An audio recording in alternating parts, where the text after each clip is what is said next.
Bonjour. Dans cette vidéo, on va explorer un petit peu les liens entre les rapports trigonométriques et ce qu'on appelle le cercle unitaire. Un cercle unitaire, c'est le cercle de rayon 1 qui est centré à l'origine, c'est-à-dire le point 0, 0. Son équation, c'est x au carré plus y au carré égale 1, parce que pour tout point xy sur le cercle, la distance est toujours 1. Alors, si on considère le théorème de Pythagore, par exemple, si j'ai un point avec une distance horizontale de x, distance verticale de y, et un rayon de 1, x au carré plus y au carré devrait toujours être 1. Alors, ça, c'est l'équation de ce cercle. Ce qui nous intéresse, ce sont les angles standards en position standard autour de ce cercle. Alors, considérons d'abord le premier quadrant. Dans le premier quadrant, on va considérer d'abord un angle de 0 degré qui est équivalent à un angle de 360 degrés, un radian qui correspond à 0 ou 2 pi radians, et puis les autres angles spéciaux, c'est-à-dire 30 degrés ou un sixième de pi, 45 degrés qui représente un quart de pi, et 60 degrés qui représente un tiers de pi. Puis pour accomplir ou pour finir ce quadrant, on a un angle de 90 degrés ou bien la moitié de pi.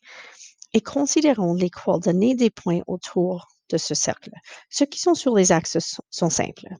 Le point sur le côté terminal d'un angle de 0 degré, c'est juste sur l'axe des x avec un rayon de 1, c'est donc le point 1, 0. Et pour 90 degrés, c'est sur l'axe des y, donc le point 0, 1. Mais pour tous les autres, on va considérer qu'est-ce qui se passe. Encore une fois, je vais considérer le théorème de Pythagore. Si θ ici représente un angle de 30 degrés, si c'est un angle de 30 degrés avec un rayon de 1, n'oubliez pas qu'un angle de 30 degrés, c'est la moitié d'un triangle équilatéral. Alors, si je continue un petit peu, si ça c'est 1, toute cette distance devrait aussi être 1. La moitié, c'est 1 demi. Donc, la valeur de y pour ce point, c'est 1 sur 2. À cause du théorème de Pythagore, encore une fois, on peut calculer que la longueur de l'autre côté, c'est la racine carrée de 3 sur 2.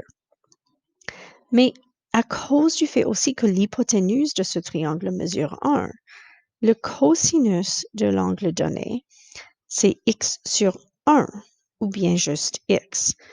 Et le sinus de l'angle donné, c'est y sur 1, ou bien juste y.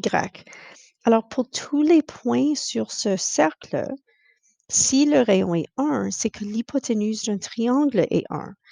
Et si l'hypoténuse est 1, on peut dire que le cosinus, c'est juste la valeur de x, et le sinus, c'est la valeur de y.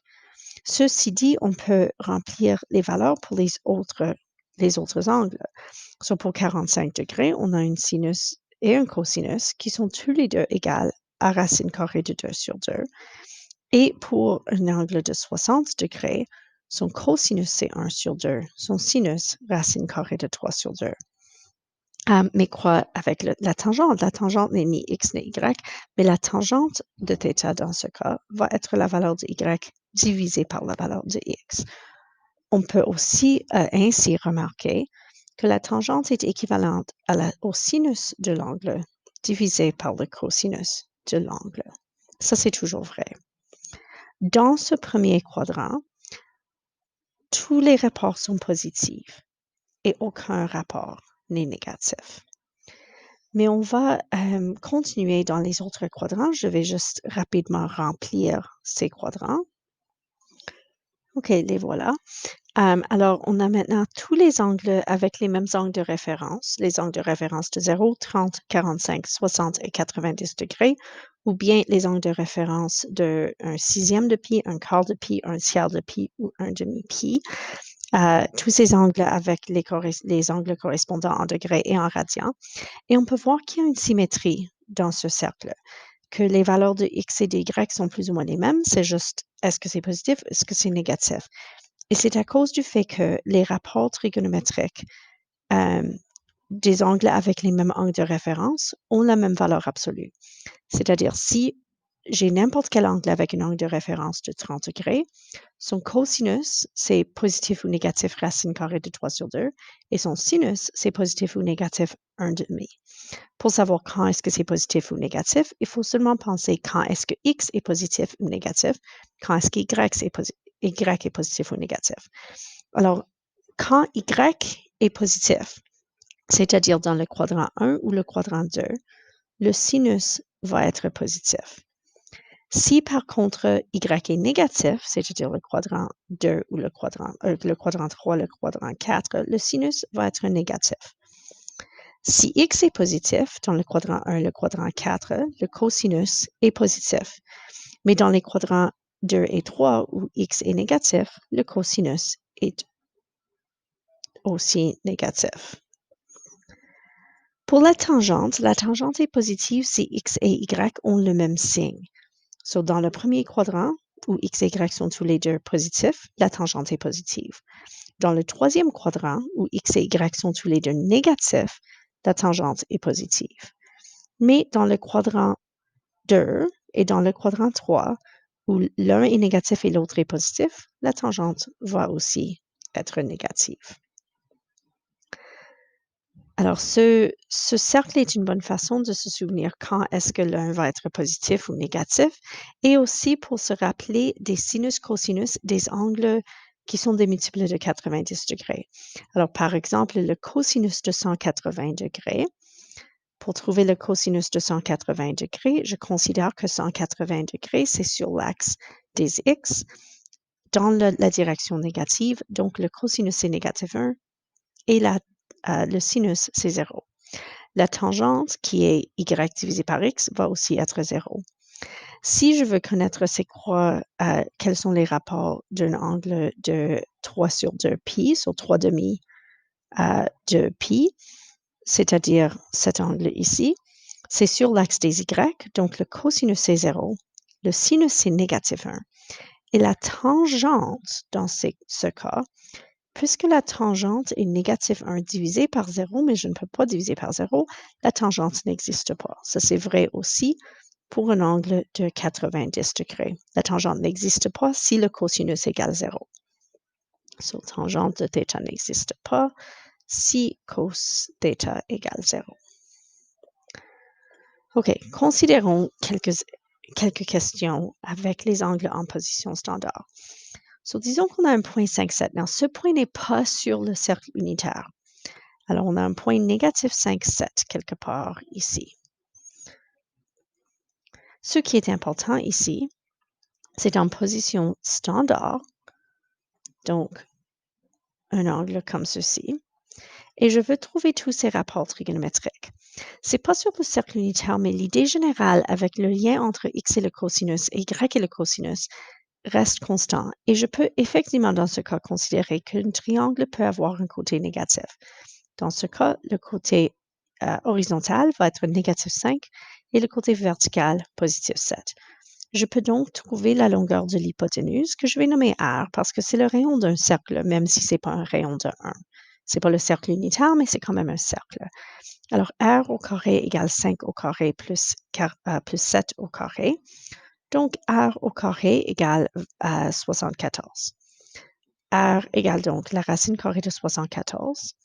On va toujours traiter le rayon comme étant une valeur positive. 74 ne peut pas être simplifié, c'est juste 2 fois 37, aucun carré parfait là. Mais avec cette information, je peux maintenant donner que le cosinus de cet angle devrait être moins 5 sur la racine carrée de 74, que le sinus de cet angle devrait être 7 sur la racine carrée de 74, et que la tangente de cet angle devrait être 7 sur négatif 5 ou bien juste négatif 7 cinquième. Il y a ce sont les rapports primaires, cosinus, sinus, tangente. Il y a aussi 3 rapports inverses.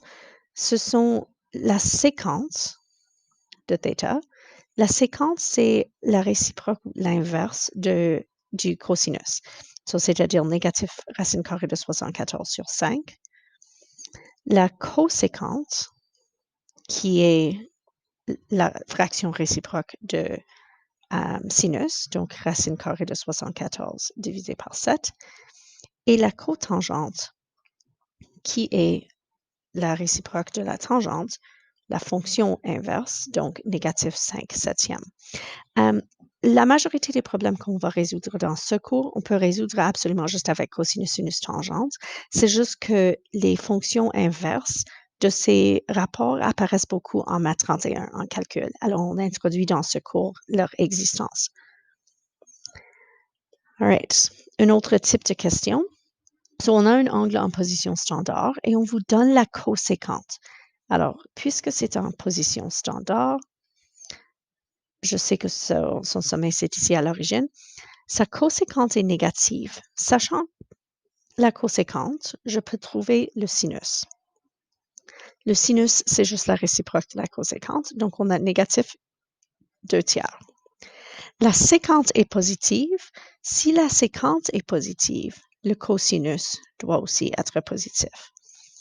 Et si on a un sinus négatif et un cosinus positif, c'est-à-dire on a une valeur positive de x et négatif de y, donc il s'agit d'un point dans le 4e quadrant. Donc notre angle A, c'est comme ça.